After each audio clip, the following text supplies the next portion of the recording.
All right, welcome back to another Don't Hassle the Hoff show. We are here for the infamous season 50 draft review and season preview.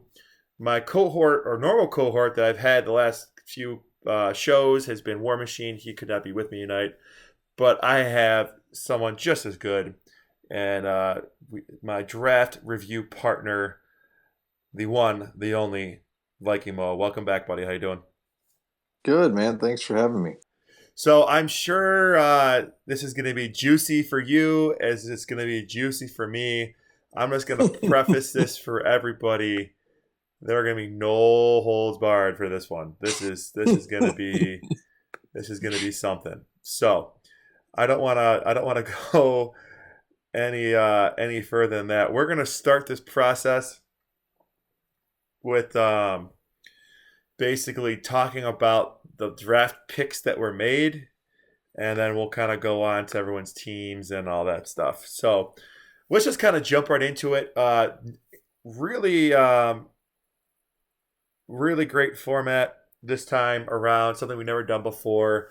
Yeah, I know you were surprised to see it, Mikey Mo, and you can tell me what you think. But basically, just for everyone who just drafted knows, I predetermined tandems.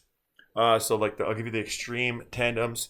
I put the QB Eagles, well, the Philadelphia QBs, which includes QB Eagles with the Chicago Bears wide receivers, with their fastest wide receivers, 31 MS, and the tight ends. And so it was QB Eagles and Jim McMahon with Ron Morris, Wendell Davis, and James Thornton. And then conversely, it was the Bears QBs with the Houston Oilers wide receivers and tight ends. So you got Givens, Duncan, Jeffries, Drew Hill, and all that. And I just kind of did tandems like that. So it had nothing to do with teams per se as much as just talent. And so going down the line, I put Bo Jackson and the Raiders running backs with the Tampa Bay offensive line. And conversely, the New England running backs were with the Miami Dolphins offensive line, which is the best in the game. And then a couple more to go here. The New York Giants linebackers, which are the best group in the game, were paired with the Indianapolis Colts DBs. And then conversely, it was the who was the number one DB for? I don't even remember off the top of my head. With the Tampa Bay Bucks linebackers, who are definitely Bears. the Bears DBs. Thank you for fixing that for me. I was just drawing a blank. And then lastly, defensive line. It was the best defensive line. The Raiders paired with the worst kickers, and vice versa. Nick Lowry of the Chiefs paired with the Tampa Bay, or no, the Rams defensive line, which is the worst in the game. So 4-round draft, which it's what everyone's been asking for a long time. We finally did it. And I'll tell you, everyone was kind of freaked out by this, but it kind of worked out, and it's provided a lot of unintentional comedy. So before we go through these picks, give me some thoughts. Yeah, like you said, I was I was surprised by the format and that it was only 4 rounds. But I can appreciate the speed that you probably got through the draft with only 4 rounds. But I do like how you paired it. I mean, it was a lot of give and take, and then you have some that were more balanced, but yet lacked maybe star power. So it really made people think of, well, it's a double-edged sword. Well, I get this guy, but I have to deal with this, and I get this, but is it effective when it's paired with these slow wide receivers or vice versa? So it made it very interesting, and like you said, it's never been done before, so it was just really interesting to follow. So I appreciate the effort. Yeah, so I would say that I don't think there was a single bad pick, if you will. Like, if you want to think of it that way. I mean, I just don't think there are any bad picks. I think you always got something with a pick. Now, were there some bad ones? Sure. Like the last pick of the draft fell to, or the fell to Big Red, which was the San Francisco linebackers with the Seattle Seahawks DBs. That's a pretty bad. I think it was that. I'd have to look to see Yeah, exactly what it was. I mean, that's right. that's a pretty bad pick. That's I mean, yeah. Oh wow, you get Haley. Yeah, you get Haley, but I mean, you've got Glasgow. I mean, you got no one to man the secondary.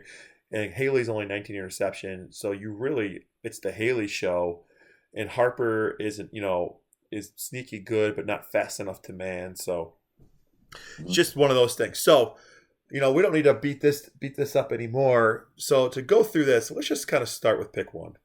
So Big Red has been waiting to get pick one because QB Eagles or whatever else he wants, and he goes the Chicago Bears running backs with the Detroit OL. So to be fair, I think that of all the running backs picks that you get value, this is one of the best because you could put Bailey, if you're smart, you put Bailey at running back. You put Anderson at wide receiver with his 50 receptions. And then you get a jumbo guy in Muster. Plus, you don't have a terrible OL. I mean, it's not great, but it's not terrible.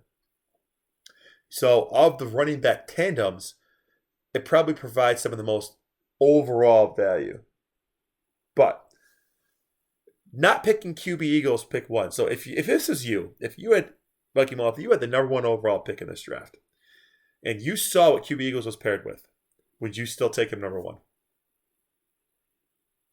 Yeah, absolutely. Especially when you could potentially get, a running back tandem in the next round that could get some wide receivers out of it. You know what I mean? To use a wide receiver and get at least somebody with speed to kind of stretch the field. And he's still easily the best player in the game. For me, I could also consider maybe the Chicago DBs number one overall, to be honest, because they're just to have all of them would be, pretty amazing. But, it's, I'd be hard not to take QB Eagles. I don't think the Chicago DBs is worth a number one pick in this draft. However, I will say the value of the Chicago DBs is greater in this draft than it ever has been, simply because aside from if you got, maybe buyers on a team with a high PC QB, you don't have any high PC reception combos. So those Chicago DBs are going to get a lot of interceptions this season compared to maybe some other seasons. Not that they wouldn't anyway, but of all the picks in the draft, I mean that one is sneaky good in that sense. They're still slow as hell, because we got that saying I use where they're just fast enough to be too slow, or just slow enough to be too fast. Just fast enough to be too slow. With that 38 rushing power or running speed, 44 rushing power, 56 max speed. But anyway, so Well, that's my point, though, is that there's not any, you don't have that classic, back and B type super team where you have a high PC quarterback and a stud wide receiver. You just don't have that. So that's why I think the Chicago DBs could go, if not number one, maybe two or three, because just the value in this format is just too great. sure. So let's just kind of run down these picks now. We kind of did this. So Big Red number one. If you don't, obviously you think QB Eagles should have been number one. Where does his pick rank? Do you think if you were redrafting the whole first round, and we're not going to do this the whole first round, but just for at least the first top 10, we should or something. Where would his pick rank on your value scale?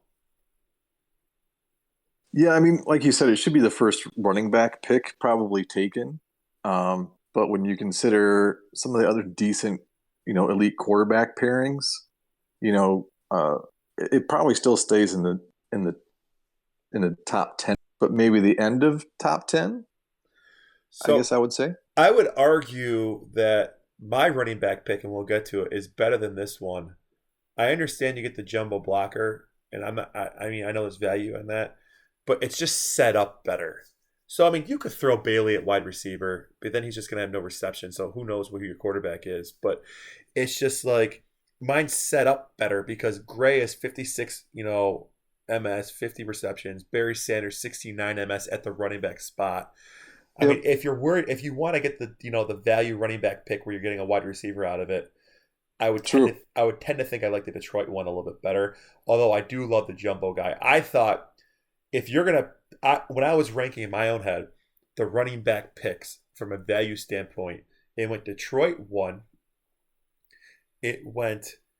I thought this pick in and the Raiders were very close, but I'd probably pick Raiders 2, this pick 3 of those value picks, and then probably the Giants 4. So the Giants sticking up there because you got the what I did with my Jack Trudeau season with Meggett and Right. Chris Anderson.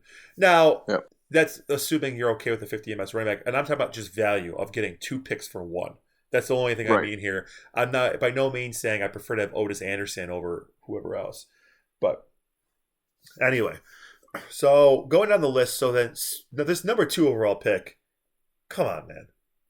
I mean, I, I'm I, not surprised one bit. I'm not surprised well, one bit. no, I'm not surprised either. But it's just like, I mean, and I guess you don't need speed, pun intended, speed for his, his speedball offense. You should probably register that as a trademark. But I mean, come on, man. There were just better. There were better picks to make to accomplish the same thing. Like personally, if it's me, take take the Cleveland Cincinnati pick. So then you get Rodney Holman in there too, and you get two guys who are both 38, 56 in McGee and Brown instead of where you would just combine a little bit higher, reception, and with this and speed. So I just think that pick was better than his. To be honest with you, I just really he throws the ball quick enough where he doesn't have to worry about the avoid pass block at the line, of that because QB Browns is much less than QB Bills. But I don't know. I just think if you're gonna play his offense, I just think that Cleveland Cincinnati pick is a better pick for him. What do you think? Well, speed.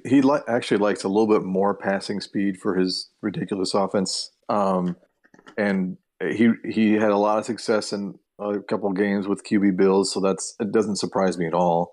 I think he'll struggle to time things right because it's hard to do time JJ's with slower receivers that Seattle has. So, you know, I can't. I didn't see here who we got for a running back, but uh, I think it's Washington running back. So you might use one of those at wide receiver. I'm not surprised, but it's a reach, like you said. Why not take Joe Montana then if you're going to take someone like that? It gives you at least a few more options. But it's speed. It is what it is. It's a reach. It's not the best pick there, and I'm sure he'll be picking at the top of the draft next season too. And I I love you agree. though, Speed. I love you, buddy. I agree with Joe Montana, and then with all the interceptions he could potentially throw, at least with the Joe Montana pick, he gets the 81 ball control of all the Pittsburgh people. So number 3 overall, Hugh Millen. You had QB Eagles gift wrap for you, buddy.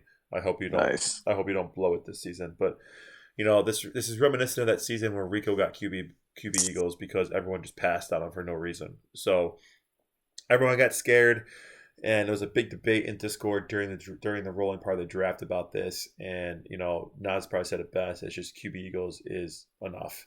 It doesn't matter what's with him. So, and honestly, QB Eagles can make anything work, but I don't know. So Big Red said he was always told that QB Eagles needs a fast wide receiver and something else, but I don't think you need anything with QB Eagles, to be honest. It's nice, but you don't need So anyway, the Mac, dude. it. I mean, I understand the value pick, right? So like you're trying to get good value, but come on, man. I mean, there are better linebacker picks with secondaries than this. Like dude, I don't know. Number 4 overall, before all these like Bo Jackson and Barry Sanders, and I mean, I don't know. I mean, what do you think? I mean, I think he saw the opportunity to draft his whole defense with one pick, which everyone's technically doing. But I mean, you get two usable linebackers, one you can play nickel with, and one you can LB4 lurch with, and you got a pretty solid secondary with Hendricks, who's fat. I get it, but I get, like you said, at 4, you just can't do it. And if you're going to, I don't know what's better. Maybe that Pittsburgh linebacker, what the KC. I don't. We can't really man the KC one. I don't. There's a lot of options, really. The problem is you don't really get elite DBs out of it, which that's kind of what this game's about most of the time. So especially when you're picking this high. So Yeah, I don't know. I would say that I would even contend the Green Bay Washington pick, the linebackers DBs of Green Bay Right. Washington is better. I know you don't get two linebackers, but do you You get really one. need two linebackers when you've got Mayhew and Green? I mean, No, you don't. no, you don't. So I don't know. I can't. I just can't. I don't really know what else to say about it. But yeah. So anyway, moving down the line, I know I don't have anything left to say. I'm sorry.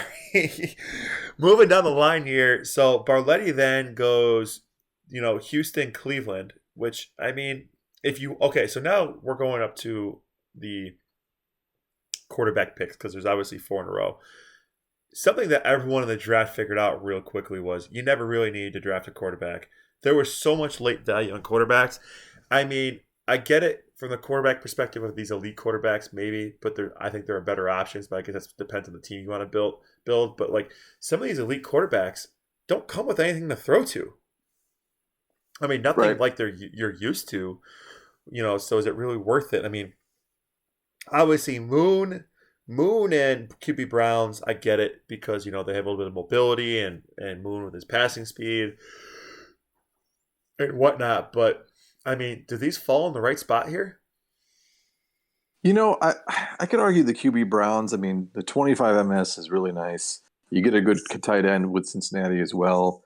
And then, like I said, if they want to try to pair this with some high rec running backs later, if that's what they're trying to build, it makes a lot of sense. But either way, QB Browns can throw a JJ to anybody. So, whereas Houston, Moon can, dice you up a little bit more. So, I, I don't know. Like you said, maybe not. They're not going to be optimized, right? So maybe they're not worth it as much. But I don't mind the Cleveland Cincinnati one. Um, Too bad here. I think it's a decent spot to have it. So do you think the Houston Cleveland is in a good spot? I don't know. I mean, it's like I said, it depends on what they get for running backs. Sure. But maybe I don't like it as much. But I'm more of a QB Browns type of guy anyway. But just with the 25 MS, that's pretty nice, and you're gonna have a little bit of interception immunity with this high PC. You know, I guess I don't mind it. It just depends on what people prefer. Some people don't like to operate with low end quarterbacks. So So now on to two of the most egregious picks of the draft. Uh, I mean, and Tundrietti, I love you, buddy. And we talked at length about your pick. I try to give you a whole bunch of options, but I mean, picking. I mean, it's a great. Don't get me wrong. It's a great value pick, right? It's a yep, value pick, but I mean, to pick that number seven, and like you said, when you're in the top 10, it's about taking studs. There's no studs in Max pick, and there's no studs in Tundrietti's pick here. yep, And it's just, I mean, I get it. It's a valuable pick. I understand that, but there's just no studs. Bevy of options to throw to. You pretty much have three people you can really throw to at all times when it comes to not worry about as much with interceptions. And then you've got Edmonds there too. But man, and then Zur too, man. I get Zur wants to do his back and be offense that he loves so much, but Jesus, I don't get it. I don't get these. Once again, Sims is not a superstar. Anthony Miller is not a superstar. These are superstar slots, and they weren't taken here. So I mean, do you want to add anything to that? yeah. I mean, if I can coin the term, they're kind of like prime picks, if you will. These are teams that, and I love prime. These are teams that Prime would build, right? I mean, loves like the San Francisco backups. Like you have all these decent players and no stars, right? And that's what basically that New Orleans Miami pick is you have a bunch of decent players with Miami, solid wide receivers, a couple tight ends to use. That's really great, but no one that's going to break a game open for you. So, and then a 44 quarterback. Great. Yeah, that's one of the worst ones in the top 10 that I can see. It's just a waste, and it's probably going to cost them. Yeah. So now on to prime time. We had a good value pick there. We already talked about the Bear secondary, so you like that there. I like it You probably think that's even great value for that slot, to be honest. And I for mean, sure. I think that was a sneaky good pick, as I said already, simply because of the DBs, because they are going to get, they're going to have a much bigger impact this season than they would maybe potentially other seasons. So on to Rico. So he picked Montana. Montana going 10 with some of the other quarterbacks already taken was probably a gift to Rico. I mean, do you agree with that? Yeah, I think you know, maybe doesn't have as much value as other times, but I mean, Joe at 10, how can you say no to that? I mean, that's crazy. Yeah. So now we're on to casual. Now this is probably my favorite linebacker DB tandem, and we already kind of talked about was the Green Bay Washington pick. Mhm. I mean, I don't. I would say this is definitely a top 11 word. I mean, it's a worthy spot in 11. I mean, so I don't think if he wants to build a defensive team, that's on him. So I mean, do you not have a problem with this pick there? Do you? No, I mean, like you said, you got your linebacker four, two, really great DBs. There's nothing wrong with that at all. I think could have went higher, in my opinion.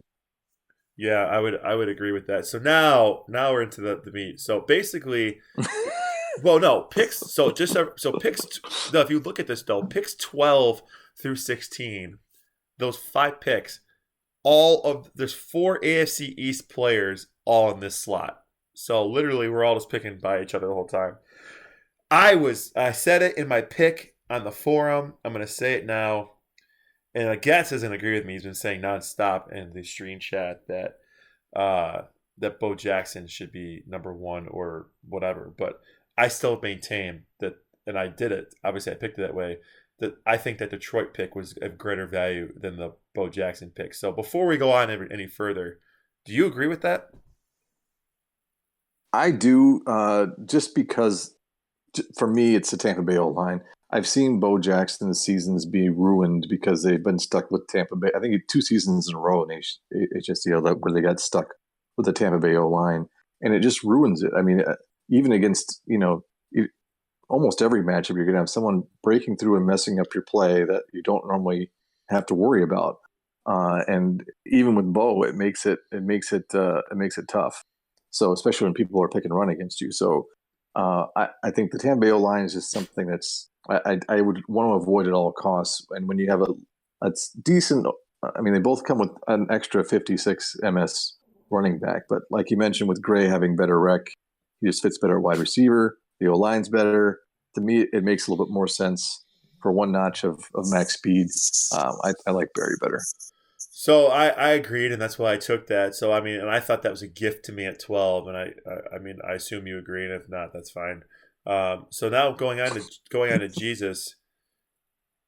Um, I don't know about this pick. I mean, so I don't really know how I feel about this, just because you don't get. So you have a superstar in Rod God. You've got Woodson and obviously all his friends, and it probably is doable. I'd say it's the best secondary pick. I'd say the best secondary picks obviously are Chicago, Pittsburgh, and the Tampa Bay, Tampa Bay. right? Those are probably, and maybe throw Houston in there too, maybe just Yep. because of the drones too, and so that's why I like Tampa Bay and Houston because of the drones. So I mean, I guess it's probably preference because you're not getting anyone else. So is this a good spot for this? Do you think it should have gone lower? Is it appropriate? No, I like it. I mean, Woodson obviously can be a one-man defense, and when he comes with all of his drones in the secondary, I think it's similar to Chicago, where especially in this format, that's going to pay off in this format. As could the Tampa Bay and Houston ones. But I think they're all kind of tightly stacked together there, just depending on what your preference is with a Haddix versus a Woodson. Some people like one better than the other. Um, but I think both of those are right there. I don't have a problem with it at all. Okay. So moving on, we've got Hawk with this Atlanta Raiders pick. So I get it. You get a ton of speed with the Raiders wide receivers. You've got 63 MS Grady, whatever, however you pronounce it. You've got 56 MS Brown. You've got 63 MS Galt. You've got 50. I think Fernandez is 50. Mervin Fernandez is Yep. 50. You've Yep. got 44 MS Horton, who probably has to sit, or Mm-hmm. someone's got to sit. I don't know. Someone's sitting, and so I get. I mean, I don't know who was listening if you were watching the Thunderdome Final Four, but you just saw live in a very important game how crappy Chris Miller can be. So while I understand the speed of the Raiders wide receivers and such, I just don't think this pick belongs here. What do you think? Yeah, it's tough with that quarterback pairing, right? I mean, it almost nullifies it in a lot of ways, but I mean, but you're playing probably a wide receiver at running back too in this scenario, and so you get speed everywhere.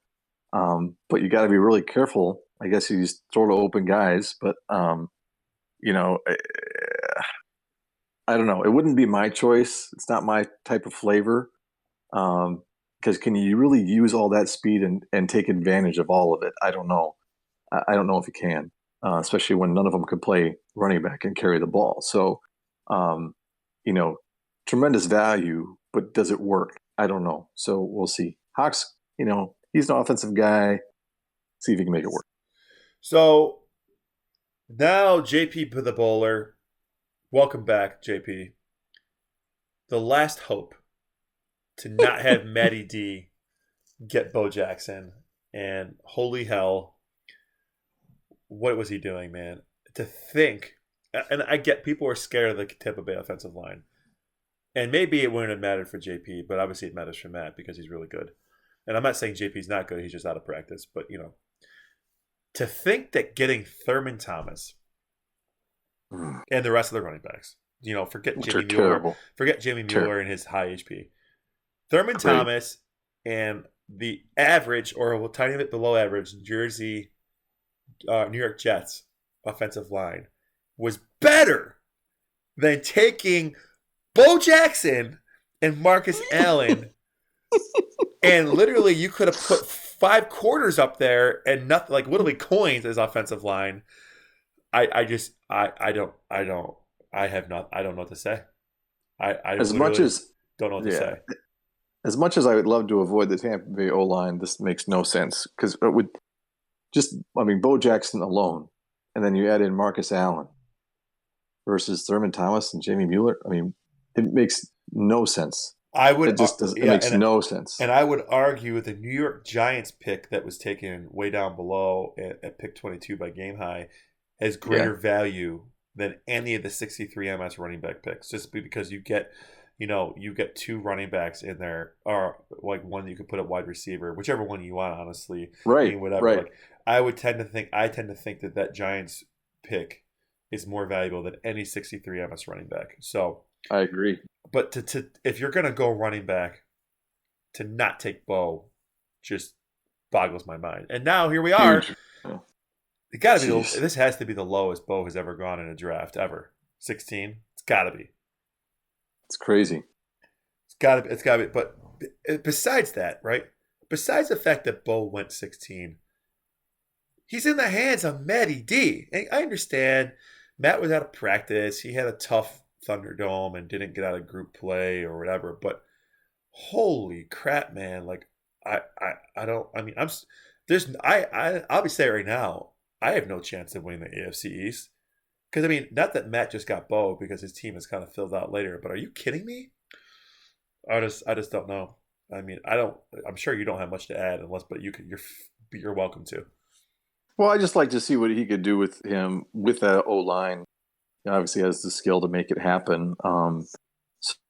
But I think definitely definitely a value pick there, and don't forget that Marcus Allen comes with him. I mean, so it's just tremendous value right there, and he's kind of set on offense with all he needs to do some damage. Yeah, so we can just kind of fly through the rest of the picks here in the second half of round one.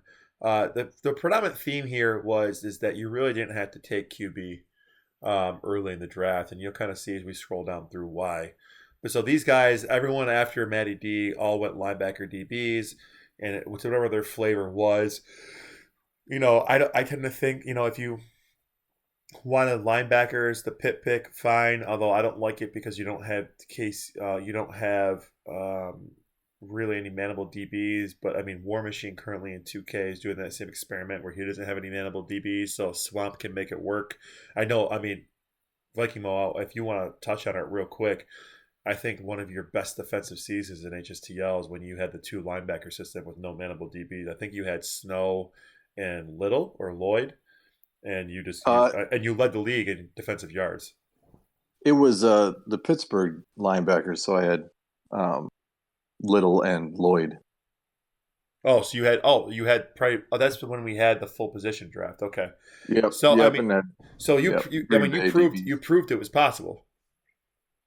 Somehow, yeah. I probably got a little fortunate, but just lots of nickel defense. But yeah, I mean, and I love linebackers. Obviously, it's not really a secret. So,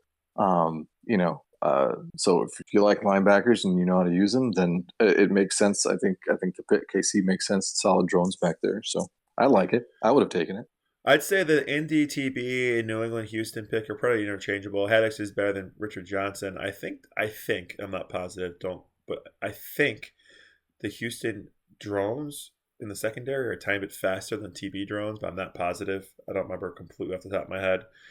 Um, A I mean, little, but I think still a mix of 56 into a couple of those each and each pairing there. So yeah, absolutely. they're pretty close. And then you do get a better linebacker in Tippett, not by much, with the New England linebackers than you do with Indy. But regardless, but I think Fulcher appropriately fell behind those guys. I mean, obviously it's personal preference, but I think Fulcher fell simply because of the fact that he had trash with him. I mean, besides the fact that he had the Washington linebackers, which aren't good, the rest of the secondary of the Bengals isn't very good either. So I think Fulcher appropriately fell. Do you agree with that?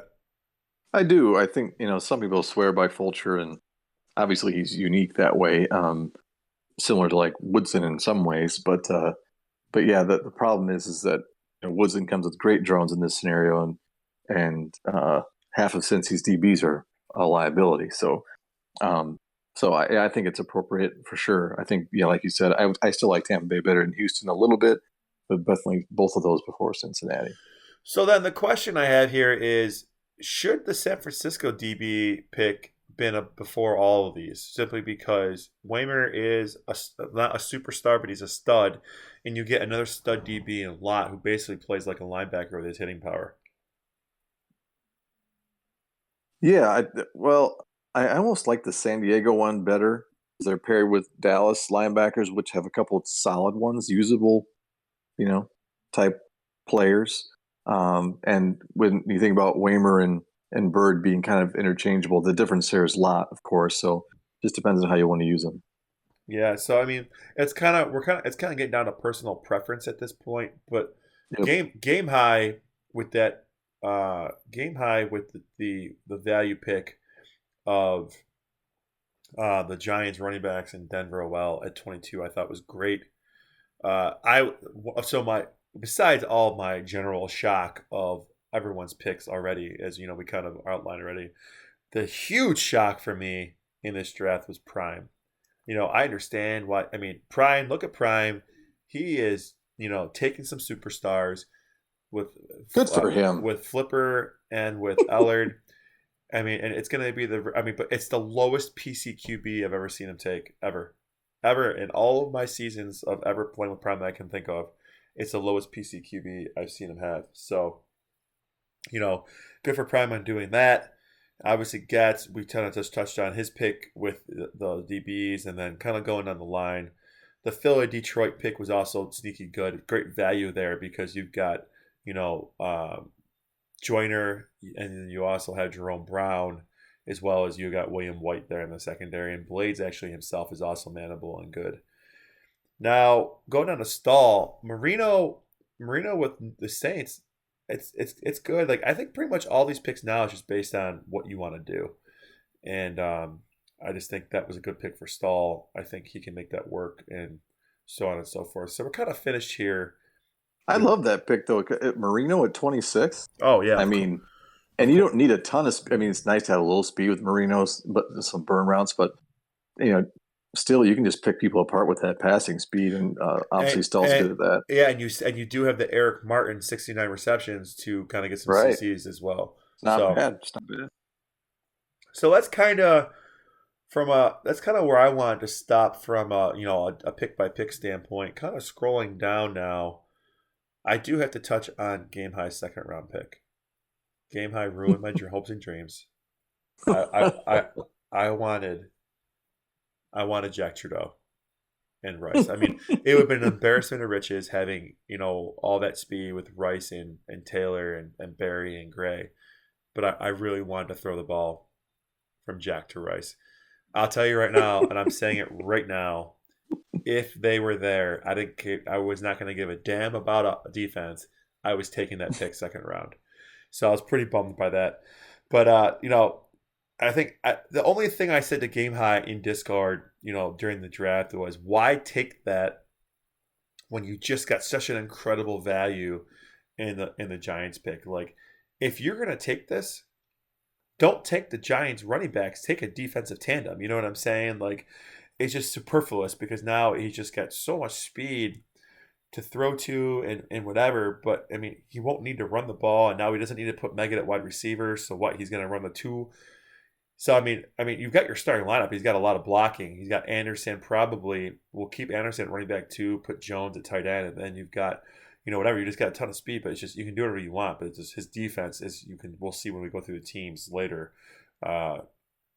We're definitely lacking. So. Well, in a four-round draft, if you go offense, in the first 2 rounds, there's not going to be much left. And like you said, it is two bags. He got a great value in that other pick, and then to have this, it doesn't make much sense. It just he could have taken a number of linebacker DB tandems that give him a usable linebacker and a usable DB, and he'd be set. So it's to each their own, I suppose, but it doesn't make a lot of sense to me. Yeah, I'd say another surprise for me is I'm kind of surprised Gats couldn't identify what's going on with the QBs here. Kind of the same with Dolo as well, that they felt compelled to take the QBs they did when they did, when they could have taken much more other very valuable picks. Like Rennie Wags got, Okoye with the San Diego offensive line, and, Turbo got Butts. Granted, I mean, I think, it just, I don't know. I wasn't sure about the value of those couple of quarterback wide receiver picks there. I just feel like, especially with the way Gats plays, he would have done better maybe with the better value pick of the Chiefs or of the Okoye. And obviously, Rennie Wags was able to reap those benefits. So I love that Okoye pick. I mean, that's a really good running back, unique running back with a really good offensive line. Solid, and he's already got Fulcher too, so looks good. Yeah, and then Drake, I just can't stand the passing speed of Timmy. So I mean, either. You can throw the ball to holy hell with, I think both Ingram and Baker are 56 ms. So it's just like, and that's pretty much it. So I mean, you can, but I don't know. I mean, but you know what? I'm just happy because I hope Drake brings back his Muffin Man gif. So, or GIF. Is it GIF or GIF? I call it GIF. I don't know. I say GIF, but it's easier to say. So Tadeo's turning the draft upside down and taking the Raiders defensive line to 11. I thought that was a huge surprise. And honestly, the only hope to stop Matty D, is taking a beastly front seven. So that's what I was actually hoping for. I was hoping when I was doing this draft that I could take, the whatever I was gonna take. I took my linebacker pick, which I'll go to in a second, but I was hoping to like get the Chicago Bears, or Raiders, either one in my next draft pick on the swing in round 3, and I was gonna leave quarterback to the last round, simply because I wanted to blow up Matt's line, but the chips didn't fall that way, unfortunately.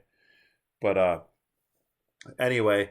That's pretty much all I have here from a pick-by-pick standpoint. Is there anything else looking down this picks list you wanted to talk about before we kind of go to the teams and spend the rest of our time over there? I'm just going to say that I just really liked – I felt like with this format, when I initially looked at it without kind of going into detail, it almost would be better to be at the end of this draft because you get maybe a little more value, whereas since the value's kind of – counteracted, right? Like Joe Montana with crappy receivers, that picking at the top maybe isn't as great as it is maybe picking a little later and getting a good swing. And I just really like what Stahl did with, Marino at 26, and then he gets the Giants linebackers, which obviously I'm very partial to on his swing. I think that's just, I look at some of these teams just built on their first 2 round picks. So far, that's my favorite. It's funny because That's one. Getz thinks that Stahl's team is terrible. He's been like saying it a lot in the stream chat. So interesting that you guys disagree, but it happens. That's the one I would most want to play myself, I guess is where I'm getting at. But Sure. Um, okay, so I will say one last thing. Are you surprised that the Bears QBs and Oilers wide receivers fell to round 4 at Randy Wags at 4-9? oh wow, I didn't see that. It was Wow. that was the second to last QB pick of the draft. The last one was San Diego and KC, which honestly, if you can use BJ, that's great. Plus, you got the pickle to throw to Page, so it's not terrible. But I don't know. I mean, I think Tom Zach can throw the ball all over the place. The only thing that scares me with Tom Zach, I'm going to say, is the JJ pick because basically any 56 interception guy can JJ pick him. But other than that, I mean, 4-9 and you're getting all the Oilers wide receivers. But I will say, Randy Wags, because I know you're watching, if no one remembers, Rob RMM took a Houston wide receiver pick early and it blew up his whole draft. Granted, you got it way late, so you got great value, but he had them all early and it blew up his whole draft because he didn't need all of them, obviously. So I changed my mind. go ahead. The team I want is Randy's team because I mean, I didn't know he got them. That's crazy. So, I mean, that's 4 guys that are all fast. And obviously, the rec is high enough that it's going to counteract the low PC as long as it doesn't get, picked off in between. But then he has Okoye and a good offensive line and Fulcher. I mean, that team will be fun. Oh, wait, you forgot the fact he also took San Francisco's defensive line with 269 HP guys. There you go. Yeah, I mean, that's a really good team. Yeah. Nicely done. Yeah, Nicely done. I passed on San Francisco's defensive line when I took my QB. So when I was at pick 312, I was thinking about taking, San Francisco. I really wanted a big jumbo defensive line, but Big Red ruined that for me by taking Chicago. And you know how much I love the nickel. So then I basically was deciding between taking Rodney Pete and, as QB with the Colts. He came with the Colts wide receivers and tight ends. Taking who I took, which was Whiskey Wade and the Buffalo Bills wide receivers and tight ends, or taking the San Francisco defensive line. And because I personally didn't care if Tom Zach and the Houston Oilers fell to me. The only thing I was concerned about the Tom Zach Oilers pick for me personally is I had 0 blocking. I would have had 0 blocking because I had one of the worst offensive lines in the game, and you get no blockers with the Oilers.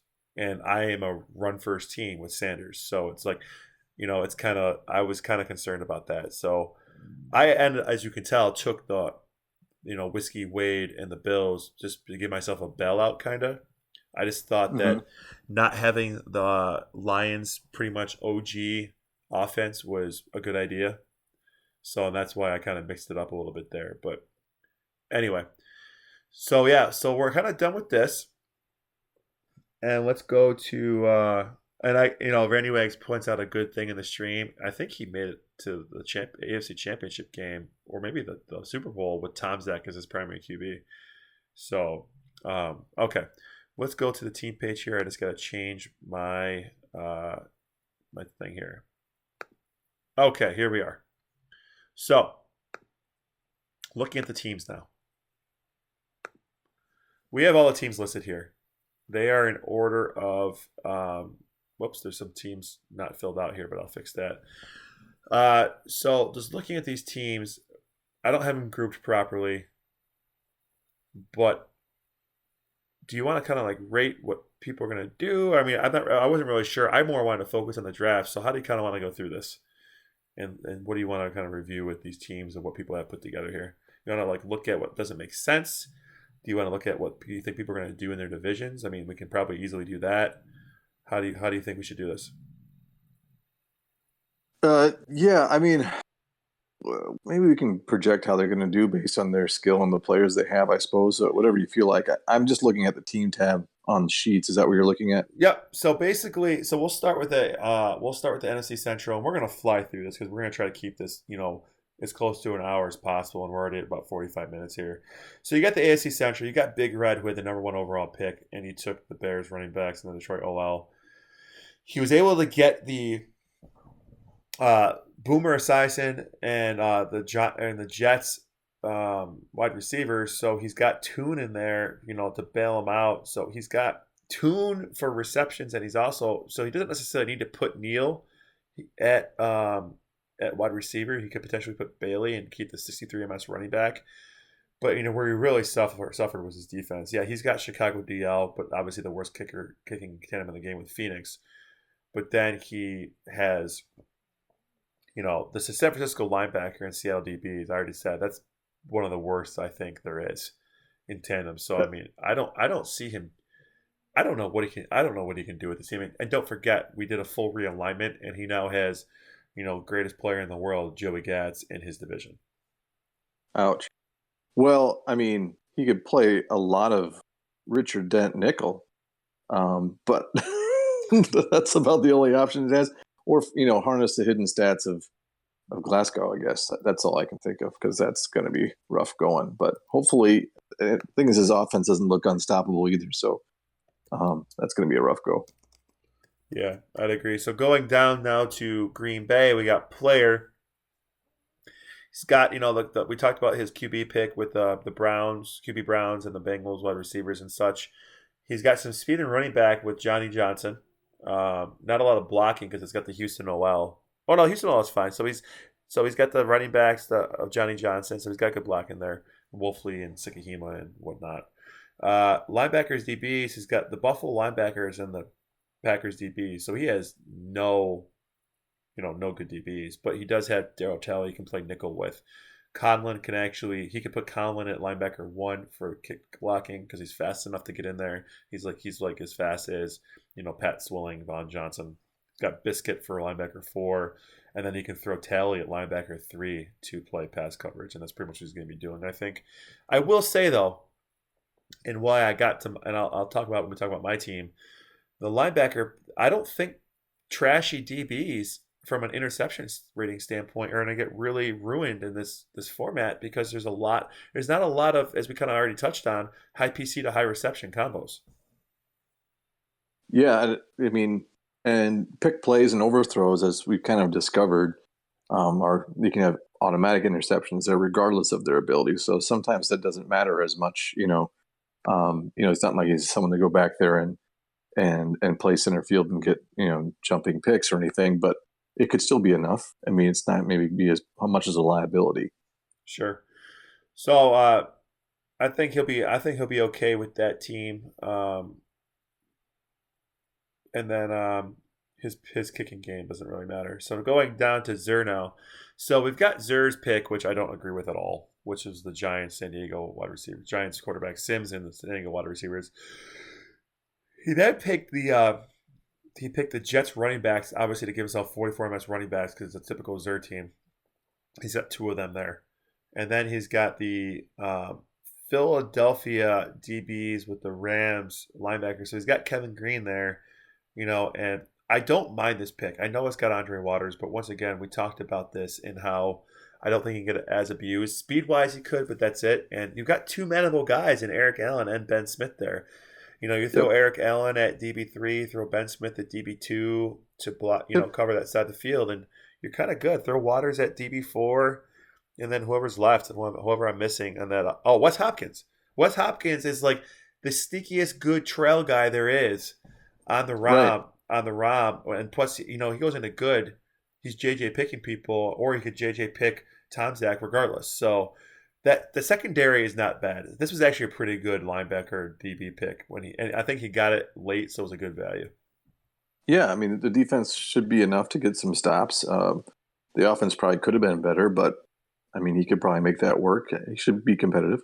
Yeah. So moving on down, Casual with he's got Magic Man and the Detroit wide receiver, so he'll be hucking the ball to Robert Clark. Running backs, he's got the Swiss Army knife of New Orleans, so he's got the Hayward for blocking, and then all those 44 MS guys plus Hilliard, and then we've got where am I? Oh, the Green Bay Washington pick. We love the linebackers, DBs, and then the Indy defensive line doesn't really matter. So casual, who has habitually had a tough go of it in the NFC Central, went 8-8 last season and was picking in the middle of this draft. So congratulations to him. And I hope he can build off that. He's got a tough go with Joey Gatz in his division now, but I think It's a good team, though. I like the combo with the quarterback and wide receivers too. That's not bad.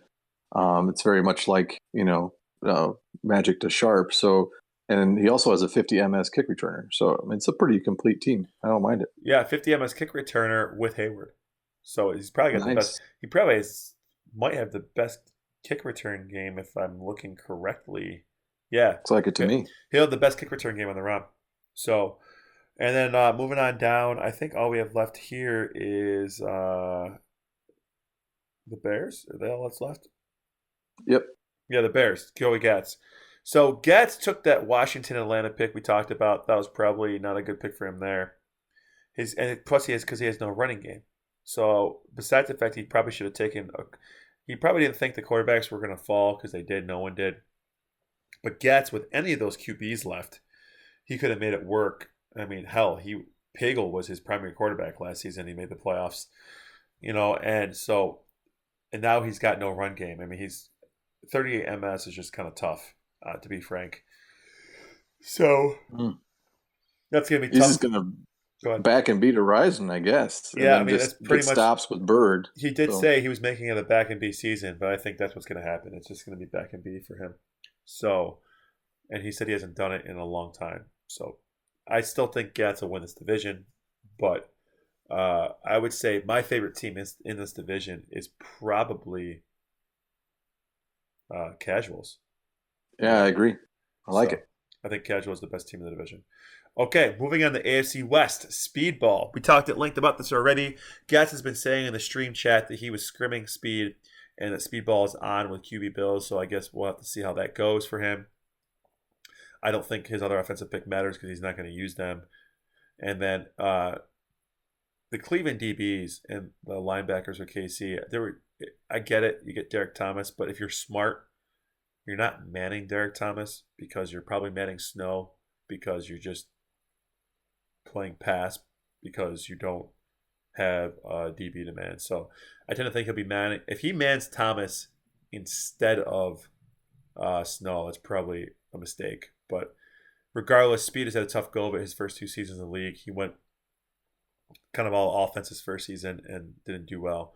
He notoriously went all defense last season and didn't do any better. So and he threw 45 interceptions. So we'll see how. He doesn't have Gas in his division this season, but he has the defending Super Bowl champion Randy Wags, who congratulations to Randy Wags for winning his first Super Bowl, at least HSTL Super Bowl. He was the reigning and shuddering champion of NGTL. But oh look, Drake is up late tonight. Drake is alive and well in the chat. So anyway, on to the next team. We've got going down the list here. Wow, way down. KC, Randy Wags, right? Are they all stacked at the bottom? Yeah. Well, anyway, we'll go to KC. With Randy Wags, so if you look at his offense, right? He's got the Houston wide receivers and Okoye. The slowest person he's going to have in the game on offense is 50 MS. Yeah. That's disgusting. I like it. That's disgusting. It's a good team. I mean, if he ever does dump it off to Okoye, he's going to have some troubles because obviously Tom Black's 31 PC and Okoye's 19 receptions. So I hope he doesn't plan on dumping it. And I mean, I would assume he's going to play all 4 of those wide receivers and have no blocking. But I mean, who knows? It's really up to him.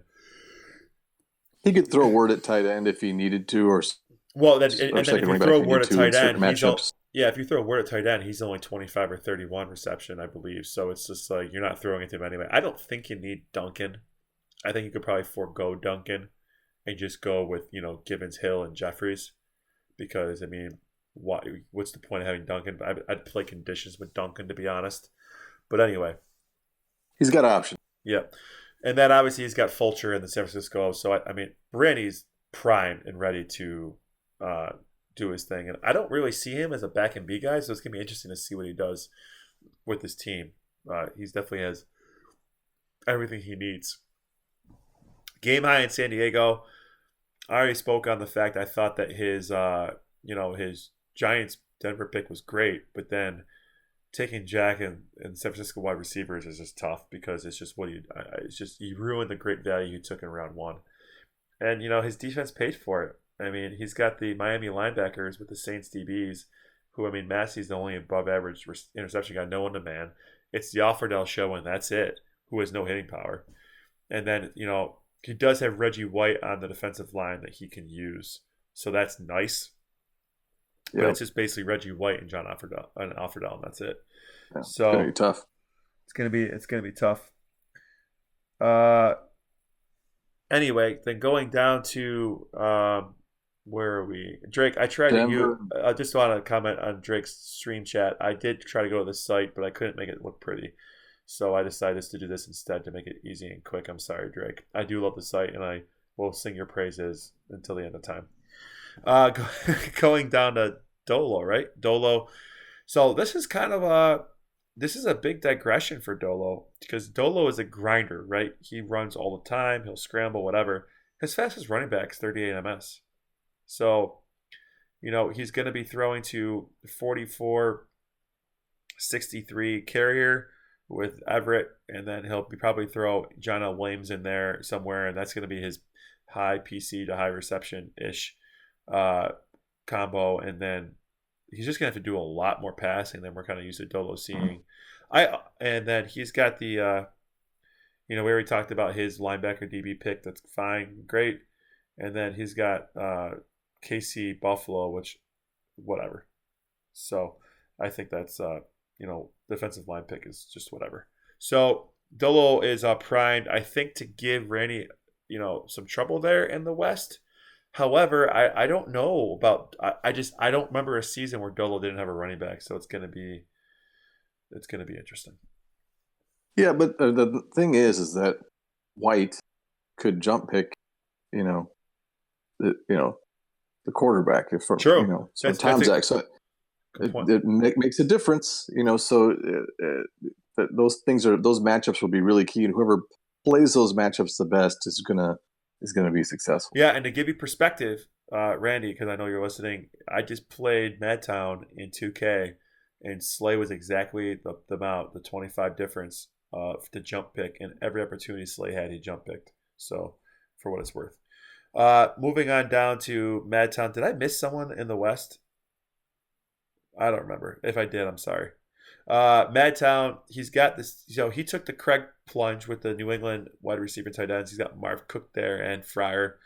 But that PS man. He'll probably have Rathman at tight end. He's got Craig, and he's got once again the Swiss Army knife of another great value running back pick, obviously of with all those 44 guys that he can Sidney and Carter. Yeah, and then obviously Craig and Rathman and yada. Mm-hmm. So then the New Orleans linebackers and the Giants DBs, I don't know, man. You got Everson Walls, but other than that, they kind of suck. And then Vaughn Johnson and Pat Swilling, they're fast enough to man, but they're not fast enough to lurch. So it's kind of, I mean, I don't know, and you can't play nickel with them. So it's almost strictly the Everson Walls show, right? Well, those linebackers, I think they have 31 INT, do they not? Maybe I'm getting confused, but they're not bad. But I think the Giants' secondary is not bad, especially with Walls. And you can lurch with those linebackers. It's just not always as successful, but it might be enough to deter people from using that pro form run too. But the defense should be okay. I really like the offense. I think he can make it work, and he's obviously a good tapper too. So no reason to think he couldn't be competitive with this team. Sure. So then that's it for the AFC West, and I definitely think that is going to be Randy's division. But I don't know how Dolo is going to compete with Randy without a running back. But I mean, I've been wrong before, so maybe I'm wrong this time. But it's definitely going to be. I think it's going to be Randy 1, Dolo 2 out there, and then The rest was kind of up in the air. So now we're on to scrolling back up here. We're on to the AFC Central with Hugh Milne, QB Eagles in the AFC Central. You guys can all thank Big Red and Speed for that one. I'm sorry. I mean, this is like the third time he's been there. He's been there a couple of times. I feel bad for Stahl. Stahl just has to keep dealing with him. So obviously you got that pick, and that's your offense. The fact that he was able to snag the Rams running backs will allow him to put Buford McGee in his 44 MS at running back at wide receiver. He could also, honestly, like Mo, put Cleveland Gary at running back at wide receiver as well, which makes sense, and just literally run Gaston Green as his running back. I think that makes actually a ton of sense as I'm saying it out loud. So he kind of has two 44 MS wide receivers because Gary's 38 receptions. That's enough. And then No, well, and go ahead. Gary's 50 MS, but and then obviously McGee with his 50 rec and 44 MS is a perfect wide receiver. So it was a great pick. It was a really smart pick to pair with QB Eagles there. I think. Yeah. So he's got the Chicago DBs or linebackers, which is just Singletary, and I've had Mike before. I've said it in previous draft shows. I kind of just don't know what to do because you want to man Mike Singletary, but he doesn't have the 31 interception that like Lawrence Taylor has, and then he has so much hitting power. You just want him to stay in the line and just crash all the time, especially if he's aligned properly. But really, all you have to man in the Buffalo secondary is Odoms, so that's going to be kind of tough. Although I have had a season before where I manned Odoms only, and that was kind of my thing. So that was actually my first DL experiment. If you remember, you were in the league, Viking Mo, where I was manning Dent, I believe, or someone off the linebacker and was playing terrible defense. Switched to manning Odoms, went back to my DB roots, and had a much better rest of the season. But I don't. Might have a tough time getting stops, but he should be able to score at will with QB Eagles. So Yeah, it'll come down to clock management like it usually is with QB Eagles, but I like the Rams running back pairing with it. So just a matter of finding a way to get some stops, and should be in some good games though. yeah, so we just passed the hour mark, and I was kind of wrong, and we're probably going to go like an hour and a half. So sorry about that. I think that kind of almost you'll get your page in 15 minutes, I believe. So you might have to leave, but Yeah. we'll figure it out. Sounds good. Yep. Well, we can just keep going down the list here. So on to let's see, no, not Detroit, not Buffalo, Pittsburgh. Swamp. He's got. I like that Detroit Indy pick of the QB just because he's got the mobility of Ware, plays conditions with Ware and Pete, can chuck the ball up a little bit to Brooks and Hester, and then he also has James Brooks. So he's got a lot of speed, so he can, if someone calls pass, he can make him pay with scrambling. Although I heard Swamp is a JJ guy like speed, so I'm not sure how that kind of plays out for him with Pete and Ware. He used to be. He's evolved his game. It's in his repertoire, but in my experience, just in playing him, he's become more of a balanced guy. He's not a tapper, however, but he's a talented passer. He doesn't need to just result to the JJ though. Well, I mean, his offense is all set, meaning because you've got Brooks at running back, you've got Woods at tight end, and then you've got Hester and Brooks. And then you basically just throw whoever you want at running back too. So he's good there. And then on defense, the Pitt linebackers, which we already spoke on. And then he also, this embarrassment of riches has Jacob Green, who he can also use in a pinch if he needs to, which I don't know why he would, having Little and Lloyd on the same linebacking crew. But who knows? Adds more team speed and, gives you options. Yep. So now we got Tadeos, right? So here's what I don't get about Tadeos. The key, well, and it's fine, right? The key to I get the Raiders pick, and that's great. And if he plays Matty D, it's going to be great for him. Awesome, right? And if any of the other guys in his division have weak offensive lines, which they don't look like they're the best, but they're not terrible. I don't get so unless he's using the pickle, right? I've always been told, and I could be wrong, and maybe someone can correct me in the chat, or you can. I don't get the whole high passing speed to no running back thing. He's got his fastest running back is 38 MS. So is he playing the pickle? Is he going to play BJ? Like, what's he going to do? I understand he can throw a burn route to Page, fine, but what else is he doing? Right? Am I wrong here? I don't think so. And this was one of the last quarterback wide receiver tandems taken, if not the last one, I It think. And was when the you think about it, it was the default last one. yeah, and that's not bad. I mean, if he wants to do the pickle to Page, I mean, that's an option for offense right there. Obviously, I mean, you can play conditions with all those Miami running backs, which is fine. But there's not a lot of punch in the offense, obviously, but he does have Haddock, and he has the Raiders D line, so maybe he's banking on some pressure, making people throw things before they want to, and getting the turnovers and grinding out drives. But and you can grind out drives with BJ if you want to just try to dice people up, and spread the ball around. But I mean, it'll be interesting to see how he attacks it. But the offense does lack a little punch. It is going to be interesting to see how these fantastic DBs like Haddix and Johnson and whatnot and manifest themselves with, as we already talked about, what we think is going to be a down passing year or down passing season because of the lack of you know high PC reception combos. So They should really eat. They really should be have some big years. they should. The interception record might be in jeopardy, which I don't know what it is. I think Drake said it's 16, maybe 14. I'm not sure, but I think it might be in jeopardy this year. Yeah. Okay, going this season. Going, I think the last one, Stall. So he's got that Miami New Orleans pick, which you like, but poor guy, man. The New England running backs. So I mean, Ouch. he's I mean he's got Marino's protected, but holy crap, dude. I don't. I didn't know he was stuck with them. Ouch. He has. I mean, the listen to me. The fastest guy he has to throw to on his whole team is 38 ms. Eric Martin. That's it. That's the fastest guy. The fastest guy. The fastest guy on his offense is Eric Martin. I mean, so I mean, the positive is Tadeos' defensive line is not coming crashing, right? The downside is like it's going to take forever for guys to get open. Like he has no one to bomb it to. I don't know what's going to happen, but he could get. I think it's one of the highest PC to reception combos, so he could get some CCs. So for what it's worth there, and then he did the Giants experiment with the Indy DBs, where he's just going to play. I mean, this is probably your wet dream of having all the Giants linebackers, but.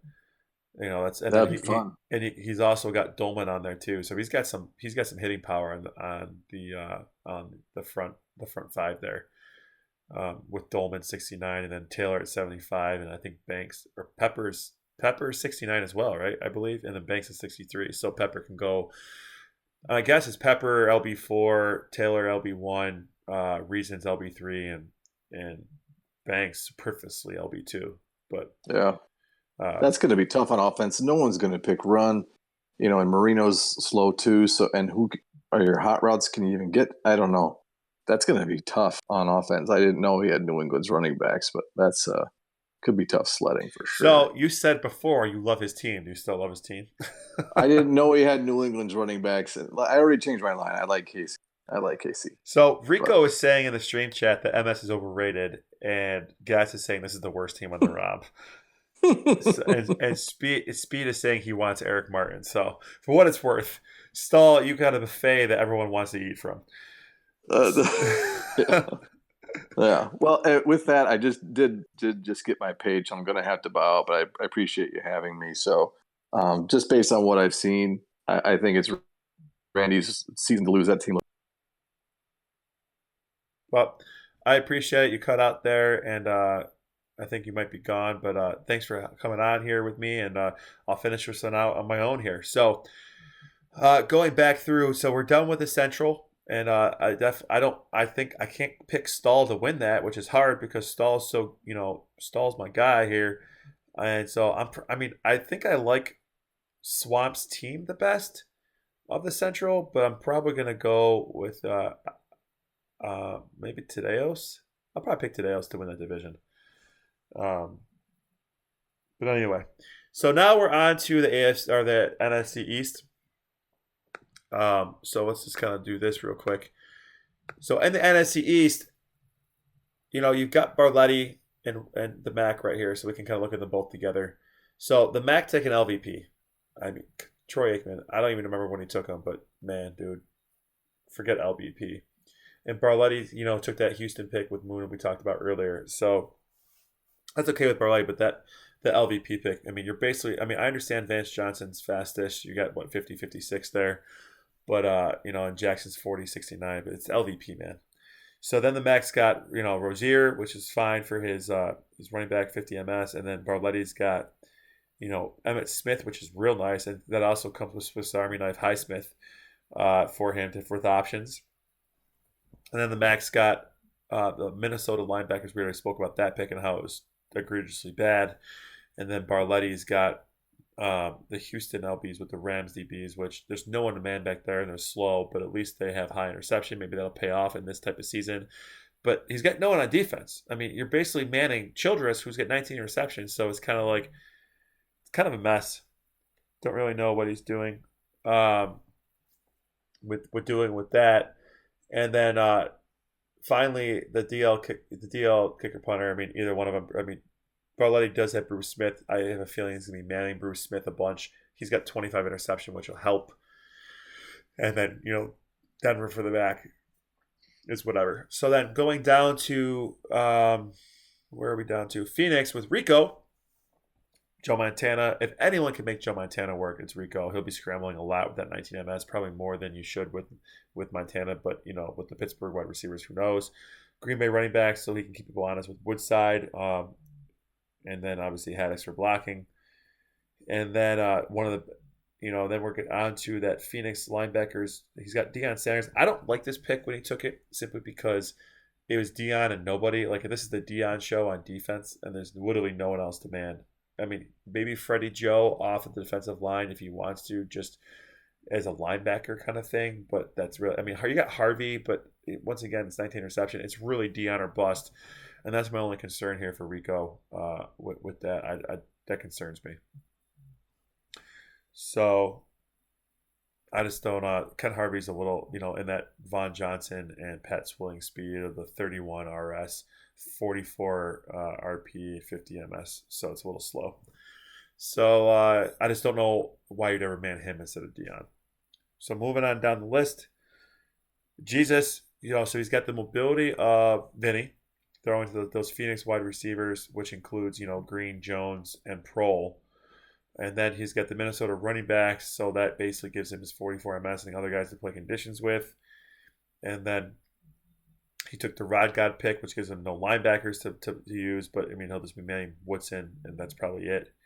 And then, that's it. We don't have to worry about the kicker punter stuff. So, and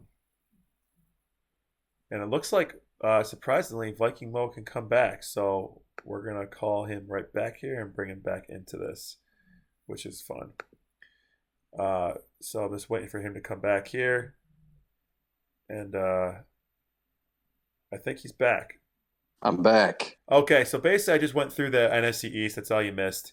And I just kind of was talking about Rico's team. So we're down to, or I was talking about Dallas's team, Jesus, and we're down to Philadelphia, Turbo. So Turbo's got the Raiders QBs with the Minnesota. So it's basically Berline to Risen, but you could also go, Schrader to. He's got a Bears. He's got some riches there with, Hassan Jones. Anthony Carter. Yeah, I'm sorry. I meant Carter. I'm tired. That's to Carter, okay. and you got Hassan Jones at 31.63, and also Steve Jordan, I believe, at 44.56 with the high HP. And then he's got his 63 MS running back, which the Jordan blocking will help. So because he's a tapper, so that's gonna be good. Plus that helps him. So my guess is gonna be using Schrader in this matchup, unless he really needs to bomb it. And then he's got that Washington pick with he's got Lott and Waymer, and then he also has Agnew from which is one of my favorite defensive lines, so you can use in the nickel. So Turbo has everything he needs to do to win here in the NFC East, and I think that's the last person. So I think of the NFC East teams, I like Turbo's the best, but it's kind of a toss-up between Turbo and maybe Jesus. The only reason I don't like Rico, as I kind of already said and you missed it, is just because his defense is the one-man show of Deion. He did mention in the stream chat what about Ken Harvey, but if you're manning Harvey instead of Deion, what are you doing? and then forget the Mac and Barletti's teams because I just don't think that they compete. So I think it's going to be Turbo and Jesus. If Rico can pull it off, if Rico could score every drive, which he probably could with that offense, then he won't have to stop anybody anyway. Yeah, I So mean, there's not great targets for, Joe Montana. They're okay, but that's kind of the give and take there. I don't mind his defense. I mean, the linebacker option. So, I mean, Rico could compete.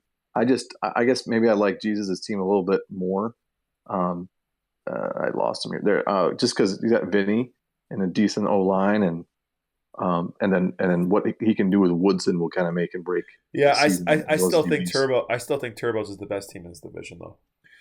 Yeah, considering his tapping, 63 MS running back, and he's got Anthony Carter and a good defense. That's, I mean, pretty good team. Okay, so now we're going on to we did the Central, the NFC West. Tundra Yeti, who's new out there, he's egregious Saints Dolphins wide receiver pick. Wait, I'm not going to go anymore there. And then he's got Bentley as his primary running back there for that team. So it's really just kind of an average team, right? Isn't it? I mean, you got some It's a weapons to throw prime to. team. It's a prime It team. is kind of a prime team, except you would probably want a 50 MS running back on a prime team. And then the Jets linebackers is great because you got Bird and Clifton, which is great, but it's just you're going to be using Clifton probably more than Bird because I tend to think he's going to use Clifton and nickel more than he's going to use Smith and pass coverage in the secondary. Don't you think? I do. Probably, and it's not. It's just not good. He's just. I mean, there's not, like you said, there's not that terrible pass control high rec combo, but the Denver secondary is kind of a liability that way either way. So, yeah, I don't know, and the offense is just blah. I don't know. It's going to be a tough one, I think, for him. Yeah. So I think that I would agree with that, and I think that he does look out if he needs a speed of Bird that he's still 25 interception, which could play better in this format. On to primetime, also new to the NFC West. So he's got that Jets Dallas pick, which it's just kind of average. That to me is more of a prime pick, by the way. And I actually called Prime out. I thought Prime would take his boy Ken, but he didn't. I thought that Jets QB Dallas pick was just had him written all over it. He's got some, so then he's got Haddix or not Haddix. I'm sorry. Wow, Gary Anderson with Cobb, for blocking there, and then he is that Bears secondary pick is going to be interesting. It just depends on how he does with guys that aren't speedsters, but it's going to be interesting. I would say though, where in a season that would play up, which was this one, he's in a division with Prime and Nas, who are two surgical passers that I think can mitigate the advantage of having that secondary for what it's worth. And then obviously the Giants' defensive line is average. So now on to the main attraction of the AFC West or the NFC West, Prime and Nas. We'll start with Prime because he's next on the list. So he's got. We already talked about his pick. He's going to be bombing it to Ellard. He's going to make it the Strom show. He's probably going to play the same type of game he plays with his crossfield throws and his whatever he does. He's just going to do it with a 38 PCQB. He's already made it very clear that he's not throwing Brister. I personally think he could be successful with Brister, but obviously, either one of them, he's got to be concerned with bombing the ball to the those Bears DBs. It's got JJ picks and his picks in general written all over it. He's got the Philadelphia running backs, so he said he's going to play. He said he's going to play conditions with Sherman and Drummond. He thinks ball control is overrated, and he loves it because of Byers. So if you look at his team, imagine if he had a quarterback. He's got the 81 reception of Ellard, the 75 reception of Flipper, and the 69 reception of Byers, all on his team. I really thought that a team with one of those superstar QBs was going to take this Philly running back group simply because I just thought Byers, yeah. Because of Byers, I thought it made sense, but nobody did. So, and then his linebackers, DBs, the Miami DBs are prime written all over it, where he's just kind of got his two average guys he can use back there. Maybe he'll man Blaylock and nickel, but Black's slow. And, Johnson will probably play, I would guess, LB4, but who knows? Mike Johnson there. Probably. And then the Miami defensive line doesn't matter. So then on to Nas. So Nas has got New England and Washington, which I think Nas, it's his first season in a while. He hasn't had a high PSQB. Obviously he's not going to use Grogan. So he's got, Mark Wilson there. I think he can make the 38 MS work. And then he's got weapons in Clark at, 50 MS, Sanders at 56 MS. And then Art Monk can probably play tight end for him. And then he has a 63 MS running back. So he's got, Bobby Humphrey there, and which is good for him. And then the Raiders linebackers, DBs, he's basically, I get the Brown. So the good part about Nas here is that he can pick who he wants at DB2. Is he going to have Lee down there? Is he going to have Browner down there? It's really his choice. I don't know. I wonder if he would I don't know which one he'd put down there, simply because of, he usually uses it for run stopping. So that'd be interesting. And then he's got Bob Nelson, for the drone help. So what do you think of that? What do you think of this AFC West and these teams? I don't. Nas looks a little too good with his team. He's a smart passer, and he's got good targets for Wilson, and so I think that'll work. And B Humps is going to help balance things out for him, and so I think the offense will be actually pretty good. And just him having two DBs is a problem. So he'll put one obviously at DB2 and the other one either at DB1 or DB3, and it gives him those options. And there's two Raiders linebackers that have 44 inch, and there's a nickel option there. And Bob Nelson. So I think his defense is going to really mess with people and frustrate people. And he's got balance on offense, so he's going to keep people guessing, and he can carve people up even with a 38 passing speed quarterback. So I have a hard time thinking that Nas is not going to win. He's definitely a favorite in my opinion with the team he built. Yeah, and I would say agree. And Nas recently made it work with Chris Miller at QB with his 31 passing speed. So Nas's team is actually one of my favorite on the ROM. This is definitely one of my favorites on the ROM, and it's completely built for him. So I think he did a great job. I think he's going to win that division, and I think if Prime will win, will get in the playoffs depending on how his pass game does. Obviously, because if he's getting picked nonstop, it's going to be. The problem is no one's going to be afraid of his run game. 38 MS. You're going to get pick pass plays with. It doesn't matter how great your receivers are, especially if you can get jump picked. It's going to be a problem. Yeah, indeed. Okay, so on to. So I think are we on to? Yeah, are we done? Are we on to the AFC East? Is that the last one? That's the one you say for last. So well, I was going down the list honestly of first overall picks or not. Oh, okay. And that's what I've just been doing. So basically, like obviously, Big Red was Central first, AFC West, AFC Central, NFC East, NFC Central, NFC West. Yeah, this is the last one. This is it. So we're gonna do me last. We're gonna go backwards. Kind of like going last. We'll start with Drake. So Drake made the playoffs this season out of the. I think he was NFC West, right? Yes, he was out with Prime and I thought they went 10-6. Nice job, Drake. So Drake's team, I just don't like Tim Rosenbach. That's really what it boils down to. As I already said, I'm excited for him to have the Muffin Man. I want that gift to come back. Although he might have some trouble moving the ball because the Pitt running backs, like I understand it gives you a multitude of things you can do with those guys, but 38 MS, I ran for 1,000 yards with Worley, but I had a strong-ish passing game. I was able to do it.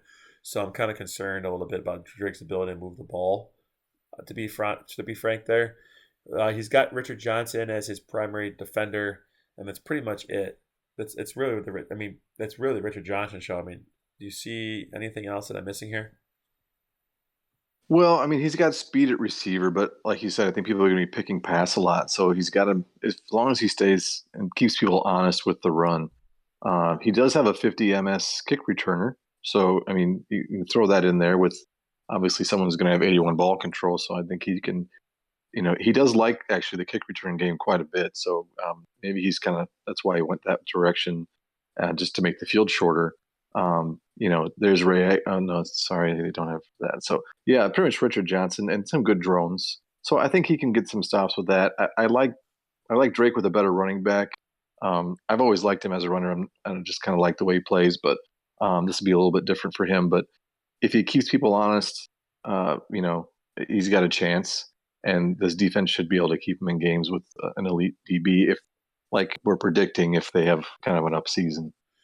Yeah, so it's funny that Gats is trashing Drake's team in the chat here, but I think that I think Drake will do well with this team, and I just played Drake in 2K, and he's got a 44 MS running back in 2K. I've got a pretty good defense, and he ran all over me, so I think he might be able to do well here.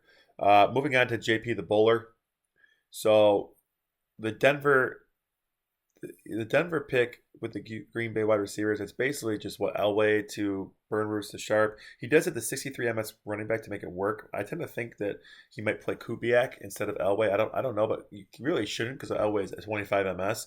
But obviously he takes some tender loving care to play with Elway. But it's probably gonna be the Thurman Thomas show for the most part there.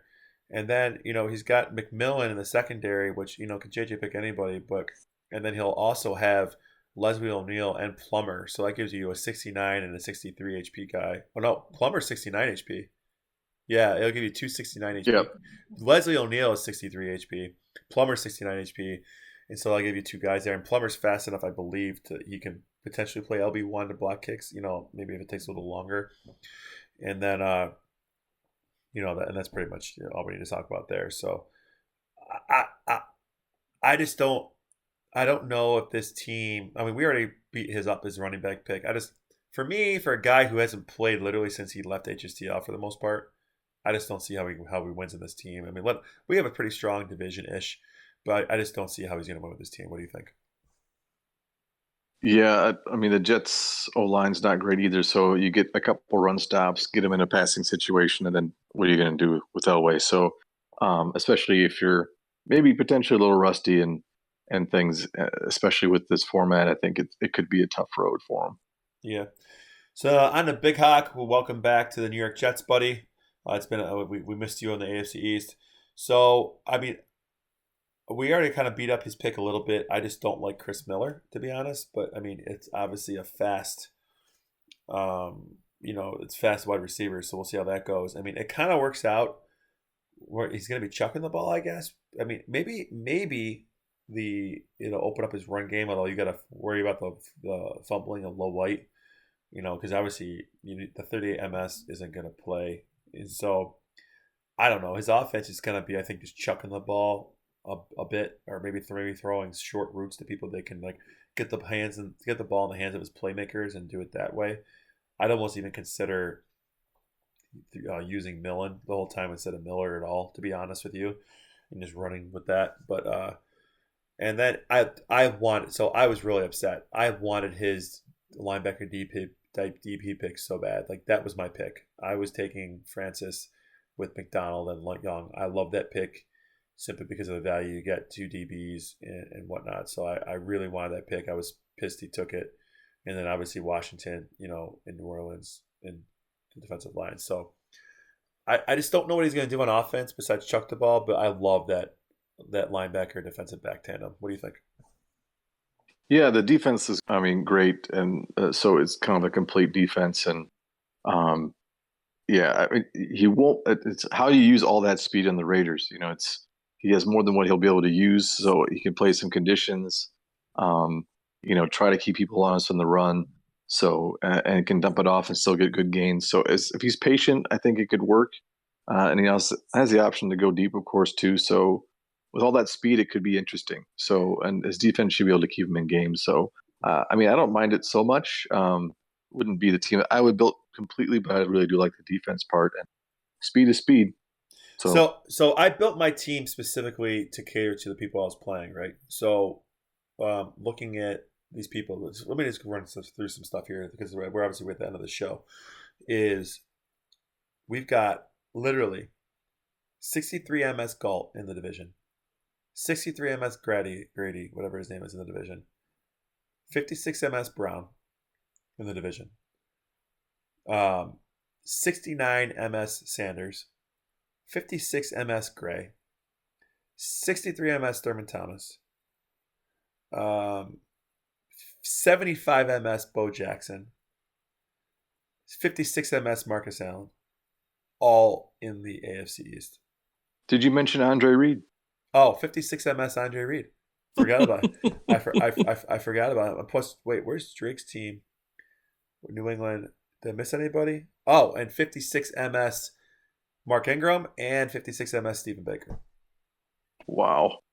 So, but here's the thing, and I'm going to talk about that in a second. I just want to plant that seed, right? So now we're going to do my team, and we'll do Matty D last, just because there's been a lot of hoopla about him having the best team on the round.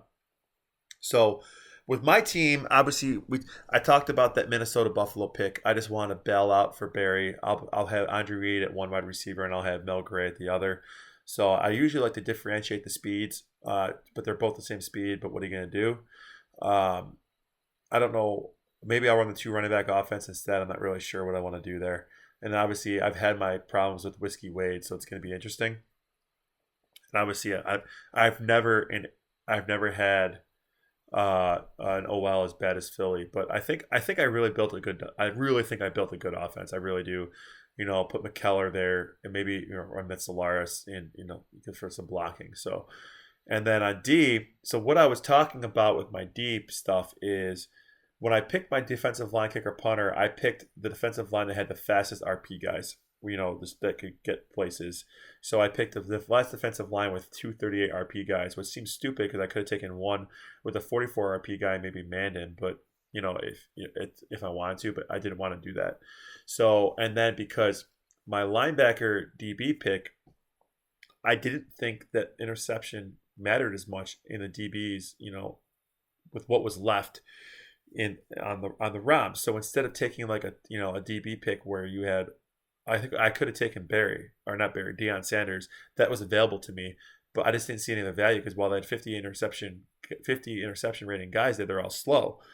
And obviously you can see all the speed in my division. So when I took my Detroit Raiders pick, it's because the Raiders secondary is so fast. I mean, you've got they're all fast. You got Eddie Anderson at 38 running speed, 50 RP, 63 MS. You've got McDaniel and I forgot the other guy's name. Washington. At what, 38, 44, 56. Correct.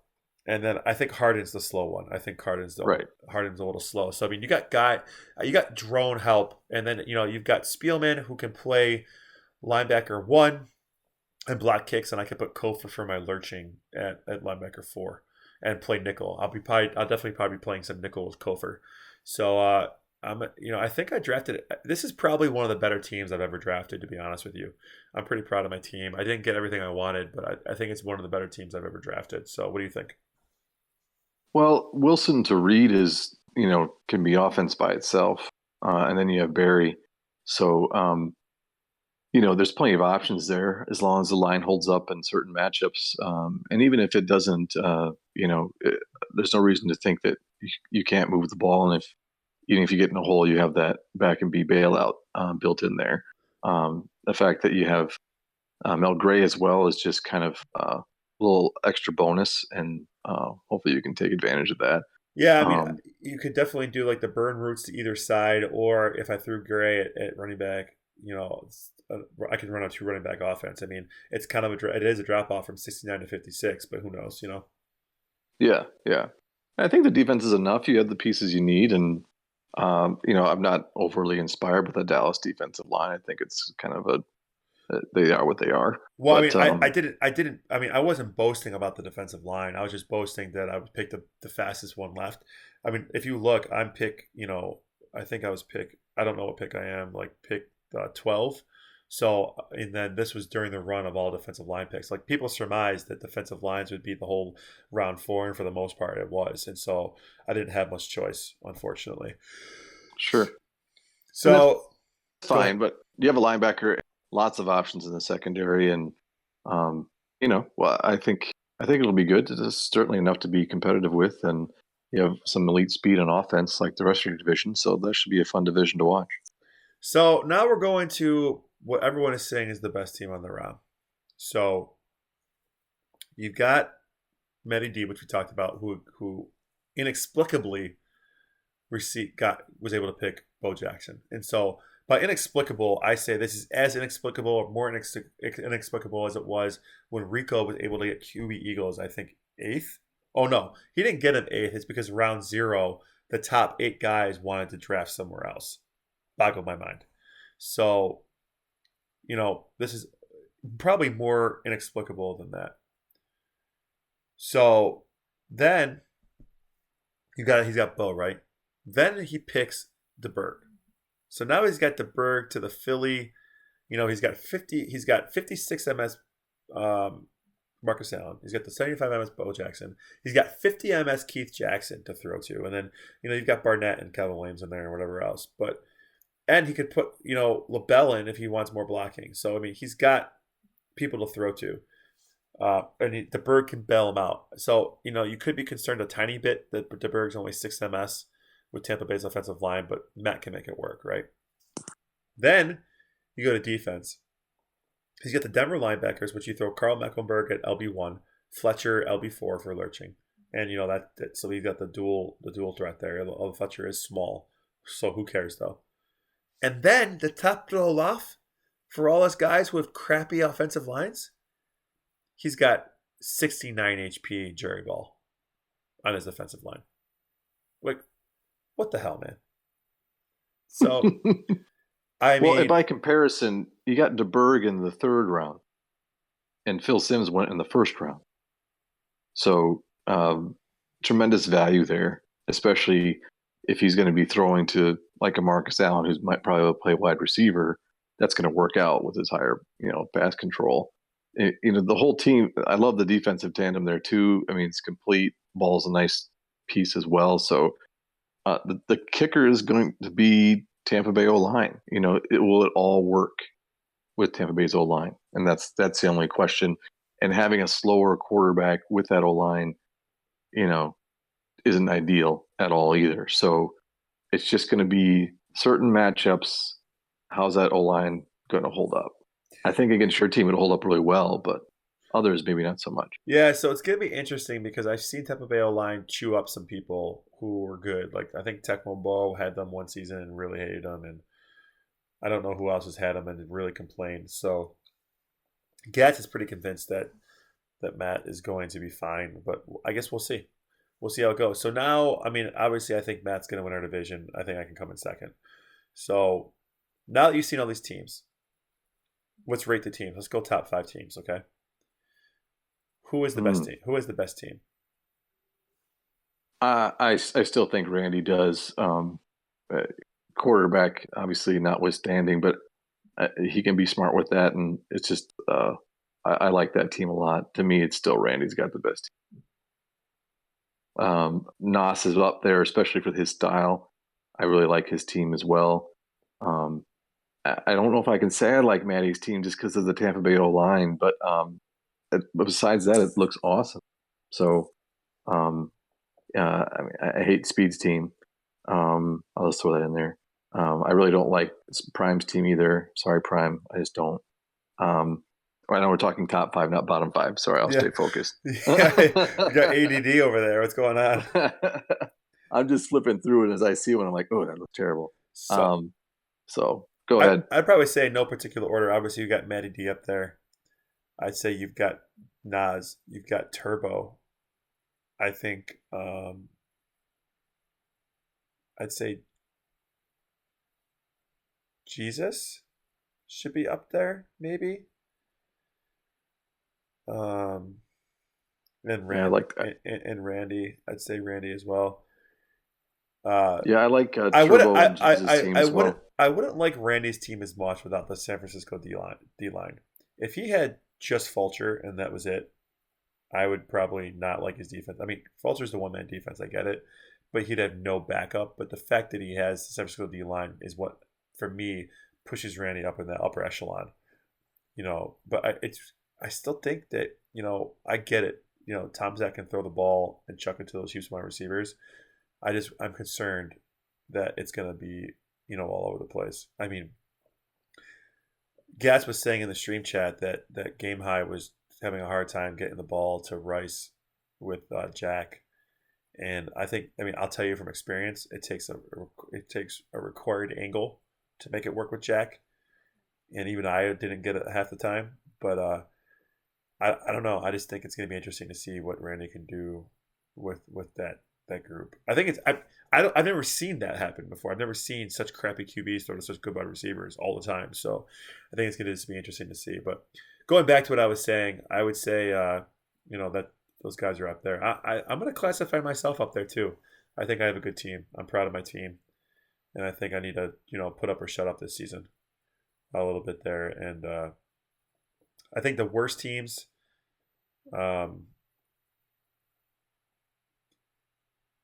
I don't know. What do you think? What are the worst teams?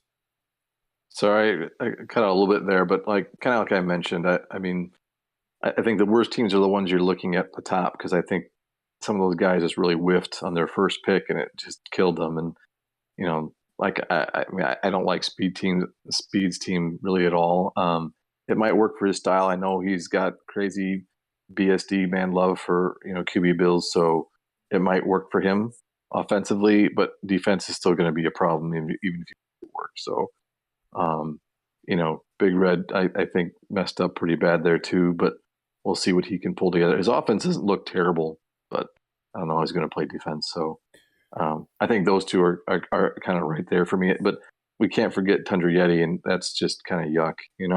Yeah, absolutely. I'd agree with that. So, one of the cool parts about this draft, though, is that everyone's got players, right? So, like, everyone has some stuff. Like, every pick every pick in the whole draft had something of value in it, which was one of the things I wanted to do in this draft. Besides pair like good people with bad people, I wanted every pick to have value. And, even like the worst linebacker DB pick, which is the 49ers and Seahawks, you still get Charles Haley, right?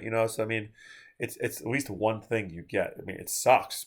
The rest of it sucks, but it's one thing you get. So I would say that and then even look at Tadeos' QB pick, the last QB pick in the draft. You get Stefan Page. Come on, man. So it's just like you get something and everything. So I think the second to last linebacker DB combo was Houston and the Rams. Correct. That's not that terrible. Well, for being the second to last one. I think people were scared of picks where if they couldn't have a manable DB, they wanted a linebacker that had some interception in them. I think that's really what it was. Sure. But I think that's pretty much all I have here. So you got some Super Bowl picks here. Let's just skip the playoffs and go Super Bowl picks. Like, who do you think is going to represent the AFC in the Super Bowl? I think it's going to be. Well, I'll just pick both. I think it's going to be Kansas City versus New Orleans. Is my take. So you're picking KC over the Colts. Yeah. Well, interesting you say that too, because if those two met in the AFC Championship game, right, it'd be really interesting to see what those two 69 HP guys did to the Tampa Bay defensive line. So I would say that the championship game for the AFC is definitely going to be those two. And then in the NFC, I think the championship game, in my eyes, is going to be Nas versus Turbo. I think it's those guys. Personally, I told myself I would never pick against Gats, but something's going on with Gats. He's off his game these days, and so I just think that Nas has one of the best teams on the ROM, if not my favorite team on the ROM, if not, and for him at least. And then Turbo's is really good as well too. It just fits him very well. So. Yeah, it is a good one. That'll be good. And I think when you throw Gats in there too, he's got an elite defender at DB, so I think he'll do well. That's going to be brutal in the NFC. Yeah, so I think that is I think that's it. And then for Super Bowl pick, so you think KC, AFC, NFC? I'm gonna go Nas, man. I'm going Nas Me too. NFC. I just can't. So now KC, so this would be a rematch of the Super Bowl 49 because they just played each other in Super Bowl 49. Um, Nice. who do you got? Nas versus Wags. Oh man, I just think that what Nas has on defense and the way he plays defense, he has too many options to drive you nuts. I just think I think I have to go Nas. I'd agree with that. I'm gonna pick Nas too, simply because of the defense that Nas has is catered to Nas, and they go further with that. I don't think that the one man Fulcher offense can beat uh can beat Nas. I don't think, but I will say though, those 69 HP guys will do pretty well against the Green Bay offensive line too, because the Green Bay offensive True. line isn't very good. But if Yep. anyone can mitigate that, it's Nas. So I would tend to think it's probably going to be like a 3 point game. I'm going to give Nas -3 over KC, in Super Bowl 50. Just my 2 cents, but that's my pick. I'm going to stick to it the whole season, even when I'm in the Super Bowl winning that thing. Just kidding. But we'll see. We'll see how it goes. I think we're pretty much done here. Anything else you want to touch on? Any other comments about this format you want to make, or you kind of you know? Yeah, it was fun. I think it's interesting. It'll be really interesting to see how it plays out. And obviously, I hope you do it again next season and just to give it a couple runs because it's very different and unique. Um, so I enjoyed that piece of it. I think I'm sure people enjoyed it being a really quick draft, so they can just get to the games. And other than that, hurry up and let me back in, and we'll be good. All right. So for the 10 people watching at the hour and 47 minute mark, I'm going to reveal to you what the draft format is for season 51 because I already have it.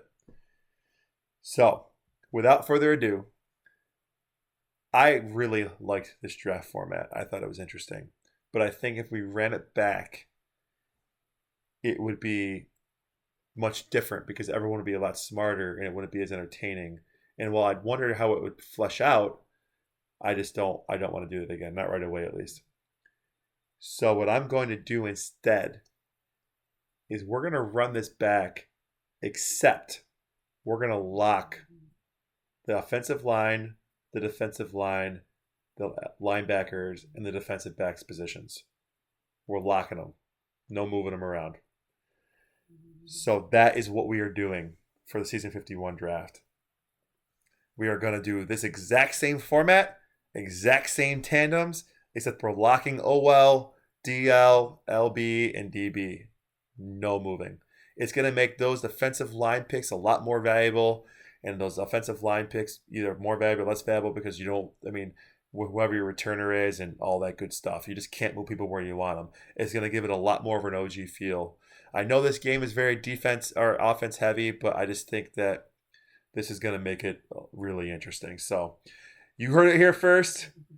That is going to be our format for next season. And just to answer Gat's question in the stream, we are not going to make running backs play running back. This is not a gains league.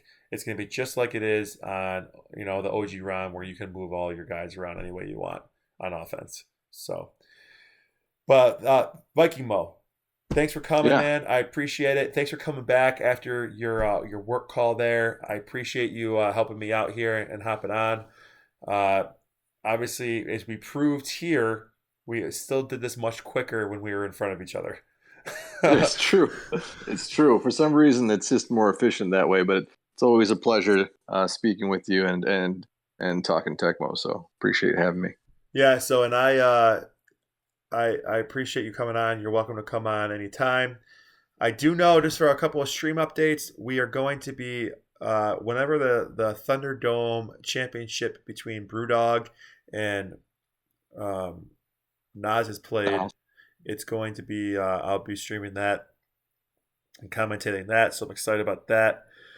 And then other than that, aside from maybe just streams here or things here or there, I don't really have much going on. So I'm gonna be dropping ROMs immediately following this show.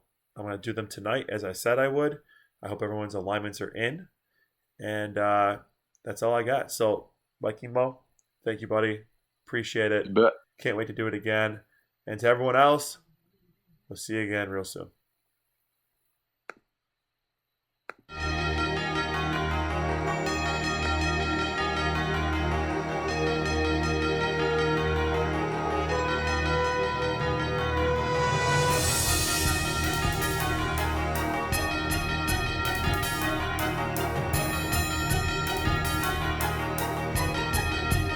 We out.